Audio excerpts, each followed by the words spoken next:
50 साल में हमने प्रगति की है, इससे कोई इनकार नहीं कर सकता। चुनाव के दौरान वोट मांगते हुए, सरकार की नीतियों पर कठोर से कठोर प्रहार करते हुए, और पुरानी सरकार की नीतियों में आलोचना करने के लिए लायक बहुत सामग्री थी। हर जगह मैंने ये कहा कि मैं उन लोगों में से नहीं हूं जो 50 वर्ष की उपलब्धियों पर पानी फेर दे। ऐसा करना देश के पुरुषार्थ पर पानी फेरना होगा।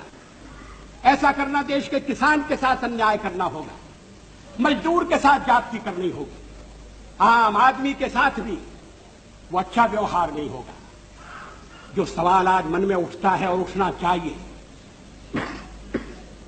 आजादी को 50 साल होने आए, हम जयंती मनाने जा रहे हैं।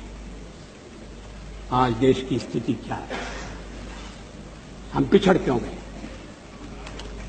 प्रगति की दौड़ में जो देश हमारे साथ आजाद हुए थे वो हमसे आगे बढ़ गए। जो देश हमारे बाद जन्मे थे वो हमें पीछे छोड़ गए। दुनिया के गरीबतम देशों में हमारी गणना है। 20% से ज्यादा लोग गरीबी की रेखा के नीचे। राष्ट्रपति महोदय के अभिभाषण में गांव का उल्लेख है, या पीने का पानी नहीं। हम प्राथमिक शिक्षा अनिवार्य नहीं कर सकते। लड़कियों की शिक्षा की उपेक्षा हो रही है। लड़की का जन्म लेना तो इस देश में अभी तक एक अभिशाप है।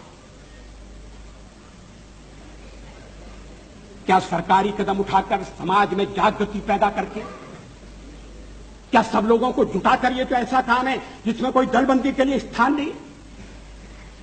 हम देश का नक्शा नहीं बदल सकते। देश में साधनों की कमी नहीं है, और साधनों की अगर कमी है तो उसको ठीक ढंग से प्राप्त किया जा सकता है, साधन बढ़ाए भी जा सकते हैं। लेकिन जो साधन हैं उनका ठीक उपयोग नहीं हो रहा। जनता के ऊपर टैक्स लगाकर जो धन इकट्ठा किया जाता है उसका लाभ जनता तक नहीं पहुंचता, आम आदमी तक नहीं पहुंचता। कहां जाता है? किसकी जेब भरी जाती है? किसकी तिजोरी में वो रकम जाती है? विदेशी बैंकों में धन जाने का सिलसिला अभी तक क्यों कायम है? उसको रोकने के लिए क्या कदम उठाए गए? हम विदेशी पूंजी के लिए प्रयत्नशील है। विदेशी पूंजी आए, पर अगर विदेशी पूंजी आती है अच्छे ढंग की टेक्नोलॉजी के लिए, इंफ्रास्ट्रक्चर के लिए, आयात निर्यात को बढ़ाने के लिए, तो कोई आपत्ति नहीं करेगा। मुझे विश्वास है कि हमारे कम्युनिस्ट मित्र भी आपत्ति नहीं करेंगे। लेकिन क्या देश के भीतरी साधनों का अधिकतम उपयोग हो रहा है?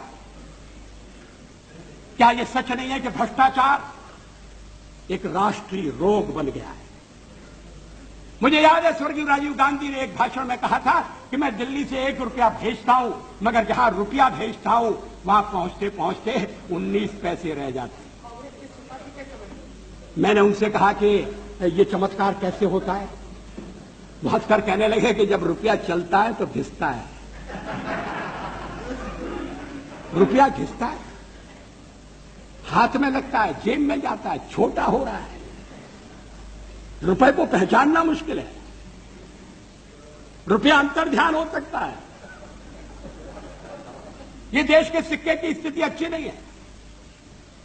एक तो सरकारी खर्चा बढ़ गया, बढ़ता जा रहा है। उसको बिना कम किए, और कम करने के लिए आम सहमति चाहिए, सर्वदलीय सहयोग चाहिए। कोई एक दल ये काम नहीं कर सकता। हां, हमारे पुराने प्रधानमंत्री नरसिंह राव जी अगर अपने को स्थिर करने के बाद इस दिशा में थोड़ा प्रयत्न करते तो सफल होते, लेकिन वो कुछ ऐसे कामों में उलझे रहे कि ये समस्याएं ध्यान नहीं खींच सकती।